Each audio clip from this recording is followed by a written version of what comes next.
Olá, pessoal! Sou a professora Marta Cassar. Estamos no módulo Legislação, estudando a Lei de Diretrizes e Bases da Educação Nacional, a Lei 9394/96. Nós estamos gravando essa videoaula aqui no mês de julho de 2020. Portanto, mais próximo ao seu concurso, verifique se não houve nenhuma alteração na legislação. O capítulo que nós vamos estudar hoje é o capítulo 5º, inicialmente, que vai falar da educação especial. E este é um tema muito exigido com relação aos concursos. Vocês vão ver que eu vou dar bastante atenção a alguns artigos, porque normalmente são artigos que são, assim, bastante requisitados pelas bancas nos concursos, ok? Vamos lá para o artigo 58? Entende-se por educação especial, para os efeitos desta lei, a modalidade de educação escolar oferecida preferencialmente na rede regular de ensino, para os educandos com deficiência, com transtornos globais do desenvolvimento e altas habilidades ou superdotação. Vamos parar aqui a primeira paradinha para a gente refletir. Então, a LDB, através do artigo 58, e reforça que a educação especial para efeitos da LDB, para efeitos desta lei, é uma modalidade. Nós já sabemos que é uma modalidade, vocês estão lembrados? Nós estudamos que existem dois níveis, que são ensino, educação básica e ensino superior. Entendemos que na educação básica nós temos 3 etapas: educação infantil, ensino fundamental e ensino médio, e que as modalidades são também parte da educação básica. Porém, a educação especial é aquela educação que ela vai transpassar por todos os níveis, desde a educação infantil até o ensino superior. Então, ela vai passar pelo nível educação básica e vai para o ensino superior também. Fiquem atentos com relação a isso. Então, ele fala aqui, olha, o artigo 58. Entende-se por educação especial para efeitos da LDB, desta lei, a modalidade de educação escolar. Ele não vai falar a modalidade da educação básica, ele vai falar a modalidade da educação escolar. Vamos dar outra atenção aqui a essa redação. Por que ele falou educação escolar? Estão lembrados lá nos primeiros artigos que nós estudamos, quando nós definimos, a lei nos definiu que ela existe educação da comunidade, educação nas instituições escolares, educação nas instituições, nas igrejas, na comunidade em geral, e que esta lei ia tratar da educação escolar. Por isso que ela fala aqui, olha, que é uma modalidade da educação escolar, para deixar aqui implícito que é toda a educação escolar, desde o ensino fundamental, desde a educação básica até o ensino superior, tá? Então, fiquem atentos aqui, é uma modalidade da educação escolar. Se vier para vocês complete lacunas, ou se vier para vocês julgue, e estiver aqui educação básica, fiquem atentos, porque a redação da LDB não é educação básica, é educação escolar. Oferecida onde? Olha, preferencialmente não está escrito obrigatoriamente, tá? Não está escrito regularmente também. Então, veja, preferencialmente na rede regular de ensino, para educandos com deficiência, com transtornos globais de desenvolvimento e altas habilidades ou superdotação. Então, são os itens que eu gostaria que vocês prestassem atenção aqui nesse artigo 58. Em seguida, ele vai nos dar 3 parágrafos que também clareiam bastante o que é a educação especial. Ele vai dizer, no parágrafo 1º, que haverá, quando necessário, serviços de apoio especializado na rede regular, ou seja, na escola regular, para atender às peculiaridades da clientela da educação especial. Ou seja, esse serviço especializado já existe nas escolas através das salas de AE, mas poderão ter outros também, outros serviços. Por exemplo, pode ter uma sala especializada ali para atender só as crianças cegas da escola, com atendimento específico em braille, e aí eles vão ser atendidos num horário diverso daquele que ele está na escola regular. Lembrem disso. Mas a lei não está dizendo isso, está falando assim, ó, haverá quando necessário serviços de apoio especializado, ok? Só para vocês entenderem qual é a extensão disso. Também poderá ter uma sala especializada aí nas crianças surdas na escola. Porém, o que a gente tem hoje, como nós estudamos no documento anterior, é todo o trabalho da educação inclusiva, tá? No parágrafo 2º, nós vamos ver que o atendimento educacional será feito em classes, em escolas, ou serviços especializados. Ele dá 3 opções aqui. Para quem? Sempre que, em função das condições específicas dos alunos, não for possível sua integração nas classes comuns do ensino regular. Então, para aqueles que é possível a integração, tem esse serviço de apoio especializado na escola regular. Para aquelas crianças e para aqueles adolescentes, jovens, que não for possível essa integração, aí sim poderá ter classe dentro de uma escola, poderá ter uma escola específica que atenda só aquela criança, aquela situação de deficiência ou de transtorno ou de altas habilidades, ou então serviços especializados, como tem tantos aí, especializados só numa deficiência, por exemplo, especializados para criança surda, especializados para criança cega, etc. Ok? Bom, daí ele traz um terceiro parágrafo ainda, que vai nos dizer que a oferta da educação especial nos termos do caput desse artigo tem início na educação infantil e estende-se ao longo da vida. Olha, ele não falou tem início na educação infantil e vai até o ensino superior. Ele vai falar tem início na educação infantil e estende-se ao longo da vida. Olha só, a redação é de 2018, então a chance desse parágrafo cair no seu concurso é bastante grande, tá? Então observem bem aqui, olha, o início é na educação infantil, portanto a criança que entra lá na creche, vamos dizer que a criança tem uma deficiência, vai entrar na creche, pode ser matriculada na creche no ensino regular? Pode, ela tem todo o direito. A lei está dando esse direito para ela. Na pré-escola, uma criança que tem transtorno global pode ser matriculada? Pode, ela é desde a educação infantil. Assim que os pais queiram colocar a criança na escola, desde a creche, eles poderão, ok? Havendo vaga, obviamente, e que deve haver, né? Porque é um direito da criança, e ela vai se estender, então, ao longo da vida, tá? Fique bem claro isso. Artigo 59. Os sistemas de ensino assegurarão aos educandos com deficiência, transtornos globais de desenvolvimento e altas habilidades ou superdotação, alguns itens. Vamos ver o que é que os sistemas de ensino vão ter que dar garantia dentro da escola para essas crianças com deficiência, transtornos globais ou altas habilidades ou superdotação. Em primeiro lugar, currículo, métodos, técnicas, recursos educativos e organização específicos para atender às suas necessidades. Esse currículo vai ser alinhado à Base Nacional Comum e vai ser diferenciado para que essa criança de fato aprenda e vai ser assim um currículo integrado ao currículo que todos aqueles vão seguir. Esses métodos muitas vezes são diferenciados também para essas crianças que exigem uma necessidade diferenciada. Técnicas diferentes também que vão ser utilizadas nas salas de recursos, que são as AEEs. Esses recursos educativos são materiais, são equipamentos que podem ser necessários para atender essa necessidade e também organização diferenciada. Tipo de uso de banheiro, refeições, pode ser diferenciado também. Então, aqui ele dá uma amplitude muito grande para a escola atender da melhor forma a necessidade dessas crianças, tá? Aí ele fala sobre a conclusão do curso. Vamos ver como é que fica a conclusão do curso do ensino fundamental para as crianças da educação especial. Haverá terminalidade específica para aqueles que não puderem atingir o nível exigido para a conclusão do ensino fundamental, em virtude de suas deficiências, ou seja, para eles haverá, é claro que vai estar dentro da PPP escola, esse tipo de terminalidade específica para eles, com as exigências, que não aquelas das outras crianças que não são especiais.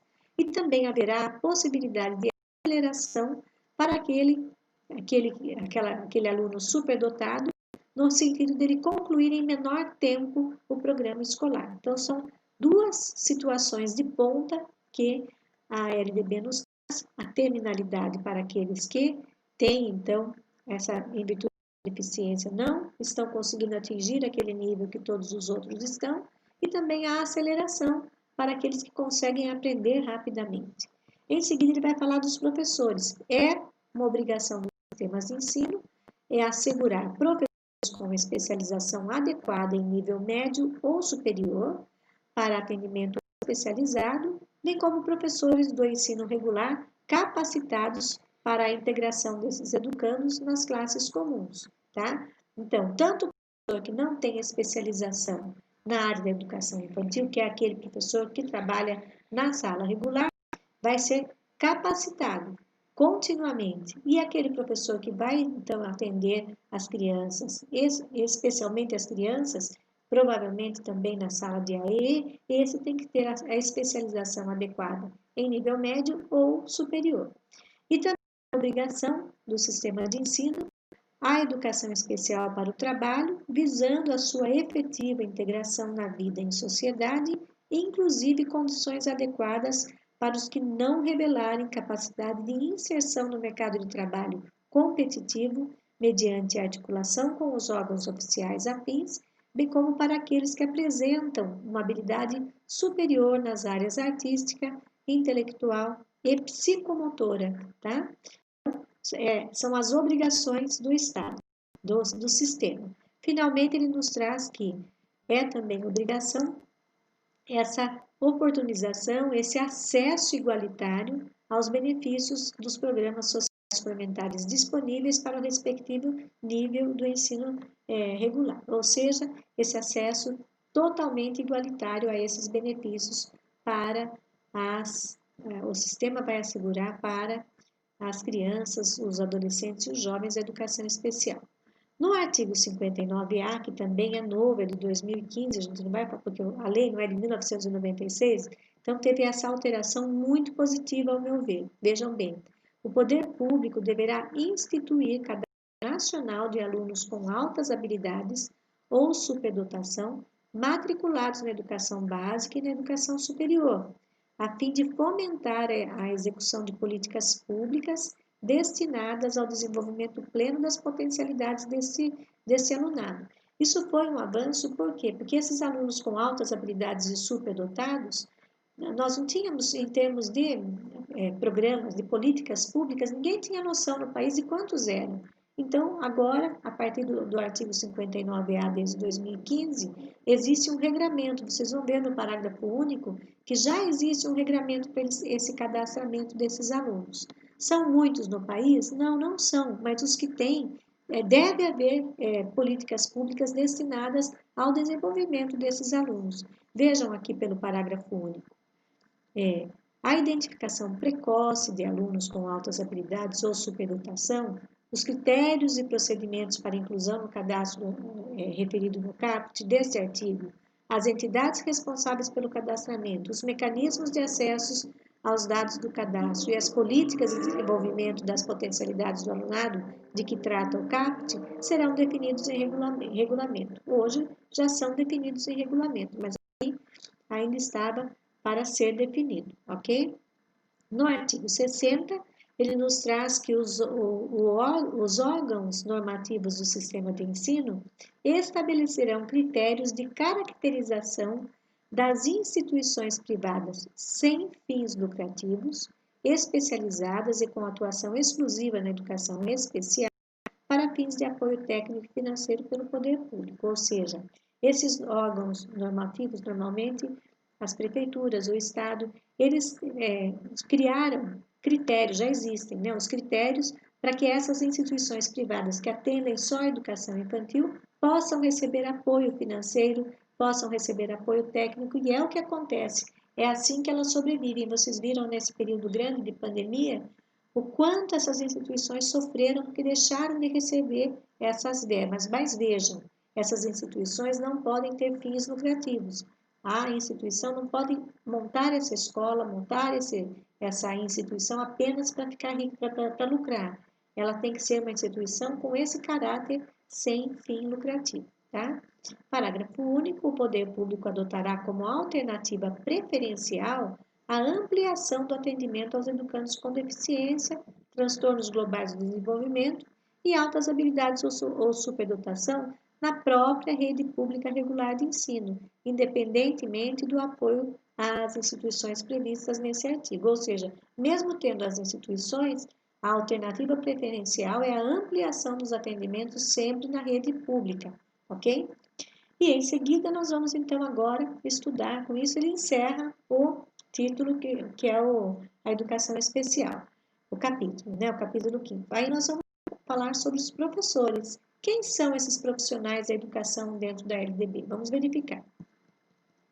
Dos profissionais da educação, artigo 61, considera profissionais da educação escolar básica os que nela, estando em efetivo exercício e tendo sido formados em cursos reconhecidos, são. Vamos ver quais são as prerrogativas para que um profissional da educação básica possa, então, atuar de acordo com a LDB. Bem, inciso 1º, professores habilitados em nível médio ou superior para docência na educação infantil e nos ensinos fundamental e médio. Inciso 2º, trabalhadores em educação portadores de diploma de pedagogia com habilitação em administração, planejamento, supervisão, inspeção e orientação educacional, bem como com títulos de mestrado ou doutorado nas mesmas áreas. Agora vejam bem, vamos só abrir aqui um parênteses, né? Aqui, esse título de inspeção aqui, vocês vão achar engraçado, mas ele, na verdade, ele faz quase que o mesmo papel do supervisor, tá? E a orientação educacional não é o mesmo papel da orientação pedagógica.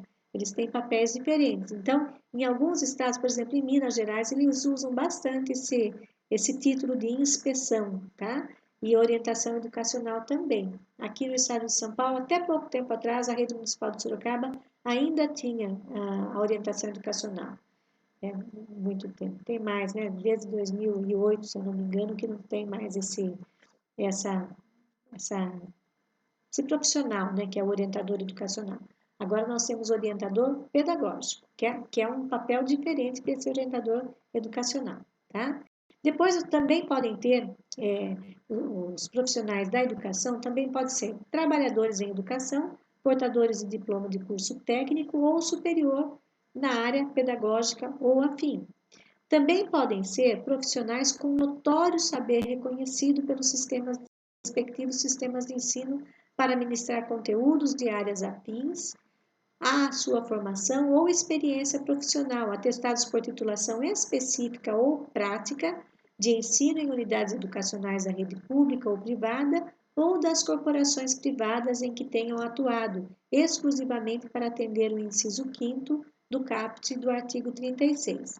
Olha, quando ele fala em notório saber reconhecido, as leis brasileiras chamam de notório saber aquele profissional que ele não tem, por exemplo, aquele título de formação, porém ele participou de pesquisas, elevadas pesquisas que fizeram aí, foram bastante importantes para a sociedade, relacionadas à área, né? Por exemplo, nesse nosso caso, relacionado à educação, e que essas pesquisas avançaram tanto a área que hoje ele é considerado como notório saber, essa pessoa é considerada como notório saber.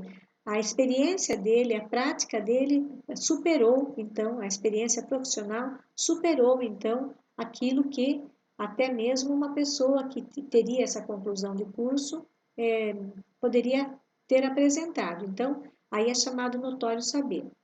Nós conhecemos muito isso na área universitária, né? Ou seja, aquele que não tem o mestrado, por exemplo, mas fez uma pesquisa tão ampla e tão importante para a sociedade que ele acaba sendo reconhecido como notório saber, ok? Aí também profissionais graduados que tenham feito complementação pedagógica conforme disposto no Conselho Nacional de Educação. Existem muitos casos, inúmeros, com relação à parte, principalmente à parte administrativa, né? Parágrafo único, a formação de profissionais da educação, de modo a atender às especificidades do exercício de suas atividades, bem como aos objetivos diferentes das etapas e modalidades da educação básica, terá como fundamentos. Vamos ver quais são. A formação desses, ou seja, para se formar, para ter essa universidade, vai trabalhar com quais fundamentos? Bom, teremos que ter a presença sólida da formação básica, que propicie o conhecimento dos fundamentos científicos e sociais e de suas competências de trabalho. A associação entre teoria e prática mediante estágios supervisionados e capacitação em serviço. O aproveitamento da formação e experiências anteriores em instituições de ensino e outras atividades. A formação de docentes para atuar na educação básica far-se-á em nível superior, em curso de licenciatura plena, admitida como formação mínima para o exercício do magistério na educação infantil e nos 5 primeiros anos do ensino fundamental, a oferecida em ensino médio na modalidade normal, ou seja, aqueles que já fizeram essa modalidade normal podem atuar na educação básica dentro da educação infantil até os 5 primeiros anos do ensino fundamental.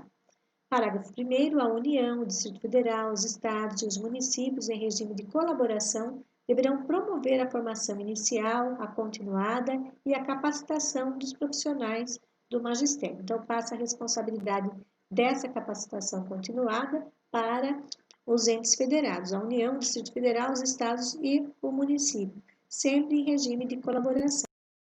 Aí nos traz também no parágrafo 2º, a formação continuada e a capacitação dos profissionais do magistério poderão utilizar recursos e tecnologias de educação à distância. Então, como são muitos, o nosso Brasil é bastante extenso, os municípios também, muitas escolas, essa educação à distância, é importante que aconteça essa capacitação continuada com a união desses entes federados, como eu disse, e oferecendo a educação à distância a esses profissionais do magistério.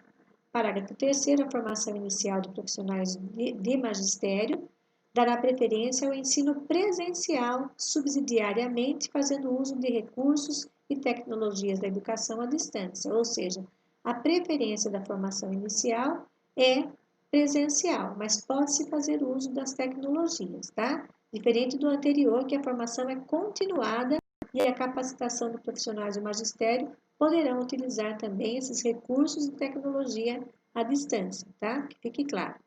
Parágrafo 4º, a União, o Distrito Federal, os estados e os municípios adotarão mecanismos facilitadores de acesso e permanência em cursos de formação de docentes em nível superior para atuar na educação básica pública. A União, o Distrito Federal, os estados e os municípios incentivarão a formação de profissionais do magistério para atuar na educação básica pública mediante programa institucional de bolsa à iniciação à docência a estudantes matriculados em cursos de licenciatura, de graduação plena nas instituições de ensino superior. E existem essas bolsas para que não tenham custos aos alunos, não? O Ministério da Educação poderá estabelecer nota mínima em exame nacional aplicado aos concluintes do ensino médio como pré-requisito para o ingresso nos cursos de graduação para a formação de docentes, ouvido o Conselho Nacional de Educação, ou seja, poderá acontecer então de haver essa nota mínima. Nós sabemos que nós temos aqui o Enem, que é tão conhecido, né? Aplicado a esses concluintes, e ele fica como um pré-requisito então para o ingresso nesses cursos de graduação para a formação de docentes, ou seja, da área pedagógica. No parágrafo 8º, nós vamos ver que os currículos dos cursos de formação docentes terão por referência a Base Nacional Comum Curricular. A formação dos profissionais a que se refere o inciso 3º do artigo 61 far-se-á por meio de cursos de conteúdo técnico-pedagógico, em nível médio ou superior, incluindo as habilitações tecnológicas, ou seja, o regramento para essa formação profissional. Como parágrafo único, garantirá-se-á a formação continuada para os profissionais a que se refere o caput, no local do trabalho ou em instituições de educação básica e superior, incluindo os cursos de educação profissional, cursos superiores de graduação plena ou tecnológicos e dos pós-graduação. Ou seja, são as novidades que vieram aí na década passada, que trouxeram então grandes avanços aí na formação dos professores. Artigo 62b. O acesso dos professores das redes públicas de educação básica a cursos superiores de pedagogia e de licenciatura será efetivado por meio de processo seletivo diferenciado. Então, essa também é uma novidade que chegou aí logo após a BNCC. Parágrafo 1º, terão direito de pleitear o acesso previsto no caput desse artigo os professores das redes públicas municipais, estaduais e federal que ingressaram por concurso público, que tenham pelo menos 3 anos de exercício na profissão e que não sejam portadores de diploma de graduação. Então, foi uma forma de estimular aqueles professores que só tinham então a formação normal a pleitear essa formação superior através desse recurso aqui do artigo 62b, que é um processo seletivo, desde que ele tenha, então, 3 anos de exercício na profissão e que não tenha nenhuma graduação ainda no seu currículo. As instituições de ensino responsáveis pela oferta de cursos de pedagogia e outras licenciaturas definirão critérios adicionais para a seleção sempre que ocorrerem aos certames interessados em número superior ao de vagas disponíveis para os respectivos cursos. Ou seja, uma vez que surjam muitos interessados, as próprias instituições vão ver como é que eles vão então classificar. Claro que vão emitir editais e tudo mais para que sejam então selecionados que vão ter direito a essa participação, ok? E, sem prejuízo dos concursos seletivos a serem definidos em regulamento pelas universidades, terão prioridade de ingresso os professores que optarem por cursos de licenciatura em matemática, em física, em química, em biologia e em língua portuguesa, tá? Artigo 63. Os institutos superiores de educação manterão, vamos ver o que eles são obrigados a manter esses institutos superiores. Cursos formadores e profissionais de educação básica, inclusive o curso normal superior, destinado à formação de docentes para a educação infantil e para as primeiras séries do ensino fundamental. Então, essas instituições de ensino superior deverão manter este curso de profissionais de educação básica, inclusive o normal superior, que fique bem claro, não? E que eles possam, então, dar aulas desde a educação infantil até o 5º ano do ensino fundamental. Deverão também ter programas de formação pedagógica para portadores de diplomas de educação superior que queiram se dedicar à educação básica.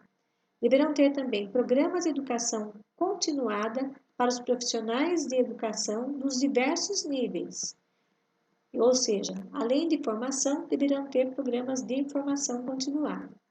A formação dos profissionais de educação para administração, planejamento, inspeção, supervisão e orientação educacional para a educação básica será feita em cursos de graduação em pedagogia ou em nível de pós-graduação a critério da instituição de ensino, garantida nessa formação a base comum nacional. A formação docente, exceto para a educação superior, incluirá a prática de ensino de no mínimo 300 horas. A preparação para o exercício do magistério superior far-se-á em nível de pós-graduação, prioritariamente em programas de mestrado e doutorado. O notório saber, reconhecido por universidade e concurso de doutorado em área afim, poderá suprir a exigência do título acadêmico, ou seja, aí, se esse notório saber, aquele que conquista o notório saber é porque fez, então, alguma pesquisa que houve ali essa menção de notório saber aí, nessa conquista de notório saber. Artigo 67. Os sistemas de ensino promoverão a valorização dos profissionais de educação, assegurando-lhes, inclusive nos termos dos estatutos e dos planos de carreira do magistério, algumas regras. Olha só. Então, eles vão ter a valorização dos profissionais através do ingresso exclusivamente por concurso de provas e títulos, que é o que vocês estão fazendo, aperfeiçoamento profissional continuado, inclusive com licenciamento periódico remunerado para este fim, piso salarial profissional, progressão funcional baseada na titulação, habilitação e na avaliação do desempenho, período reservado para estudos, planejamento e avaliação, incluindo a carga horária de trabalho, condições adequadas para o trabalho, A experiência docente é pré-requisito para o exercício profissional de quaisquer outras funções do magistério, nos termos das normas de cada sistema de ensino. Aqui está falando da experiência docente para o exercício profissional, ok? Para os efeitos do disposto no parágrafo 5º do artigo 40 e no parágrafo 8º do artigo 201 da Constituição Federal, são consideradas funções do magistério as exercidas por professores e especialistas em educação no desempenho de atividades educativas, quando exercidas em estabelecimento de educação básica em seus diversos níveis e modalidades, incluídas, além do exercício da docência, as de direção de unidade escolar e as de coordenação e assessoramento pedagógico, tá? Então, também é uma redação importante. Aqui dá o direito do mesmo olhar da Constituição Federal, por exemplo, para a aposentadoria, àqueles que assumem, então, cargos de suporte pedagógico, que são, então, diretor, vice-diretor, orientador pedagógico, como vocês estão fazendo. Então, aqui, nesse parágrafo, a Constituição está inserida na LDB para que fique claro que também essas considerações serão efetivadas. O terceiro, a União prestará assistência técnica aos Estados, ao Distrito Federal e aos municípios na elaboração de concursos públicos para provimento de cargos dos profissionais da educação. E realmente ela presta, né, pelo sistema AR, que é um programa do FNDE, existe essa prestação. Quando o município se inscreve, quando o estado se inscreve, eles têm essa possibilidade de receber, então, verbas para a realização desse concurso para provimento de cargos. E com isso nós encerramos mais essa videoaula. Vamos daqui a pouquinho para a última videoaula, que nós vamos tratar também de assuntos importantes relacionados à educação. Tchau!